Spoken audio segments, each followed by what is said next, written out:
વડોદરા શહેરમાં 65માં વિશ્વ રંગમંચ દિવસની ઉજવણીના ભાગરૂપે ફેકલ્ટી ઓફ પરફોર્મિંગ આર્ટ્સના નાટ્ય વિભાગ દ્વારા 2 દિવસીય નાટકનું આયોજન કરવામાં આવ્યું છે. એમએસ યુનિવર્સિટીના નાટ્ય વિભાગની સ્થાપનાના 75 વર્ષ પૂર્ણ પ્રોફેસર સીસી મહેતાની 125મી જન્મજયંતિ સહિત 65માં વિશ્વ રંગભૂમિ દિવસ ઉજવણીનો ત્રિવેણી સંગમ યોજાયો. આ પ્રસંગે પદ્મશ્રી ખ્યાતિપ્રાપ્ત કવિ, નાટ્યકાર અને લેખક પ્રોફેસર સિતાંશુ મહેતા, પદ્મશ્રી અને ગુજરાતી રંગભૂમિના હાસ્ય સમ્રાટ યઝદી કરંજીયા, ફેકલ્ટીના પૂર્વ ડીન અને રાષ્ટ્રીય સ્તરના નાટ્યવિદ પ્રોફેસર મહેશ ચંપકલાલ સહિતના મહાનુભાવો ઉપસ્થિત રહ્યા હતા.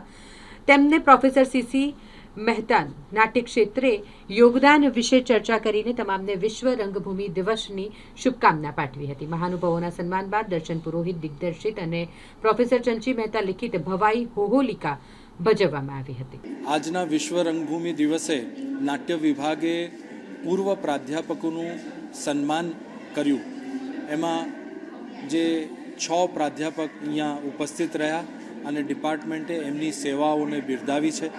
અને એ પછી નાટ્ય વિભાગની પ્રસ્તુતિ પ્રોફેસર ચંચી મહેતા દ્વારા લિખિત 1957નું નાટક હોહોલિકા, જે ભવાઈ આધારિત છે, એનું મંચન કર્યું અને એનું દિગ્દર્શન કરવાનો મને સૌભાગ્ય પ્રાપ્ત થયું છે.